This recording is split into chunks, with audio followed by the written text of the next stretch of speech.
Grand abundance. I did come back as I said. So, Jesus not having any path. There is nowhere where you hear the prophets say that they are Christian in the Old Testament. Neither do you hear the apostles say that they are Christian in the New Testament. Neither do you hear that from Jesus. What I am saying distinctly to you is that a lot of things, like I also get into holidays, a lot of things are not as though they were. Christmas, technically, that falls under another holiday. Actually, it falls on the Yale. Easter falls on the Esther, but you do have the three kings. But if anybody's familiar with those three kings, those wise men that they were referred to, you would know that they were astronomers and that they were following the Eastern Star.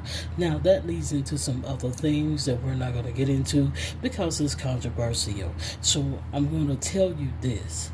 A lot of research has to be done before speaking because a lot of things don't nobody know, Chris. Okay?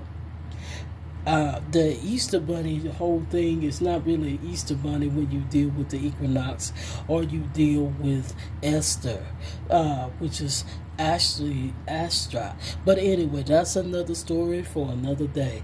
But I will say this. I would put down the holiday too if I don't know the origins. But at the same time, yes, he seeketh such a one to worship in spirit and in truth.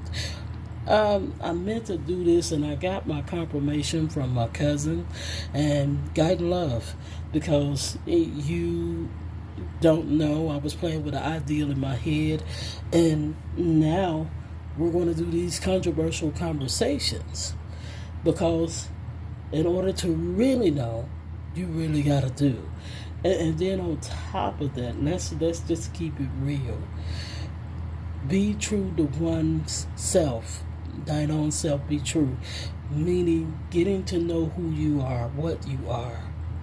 That will make a difference because if it doesn't apply to your salvation, then it don't apply. Let it fly.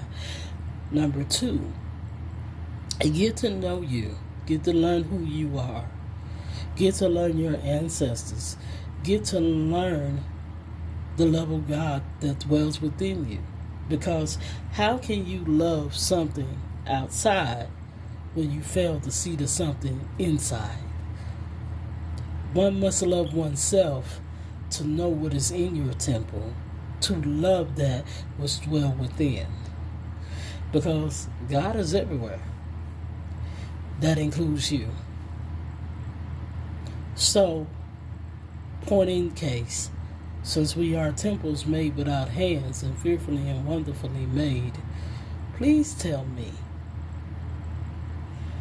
what happened to our identities?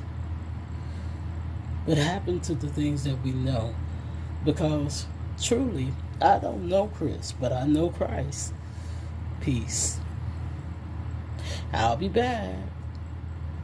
And they're going to make sense at the end.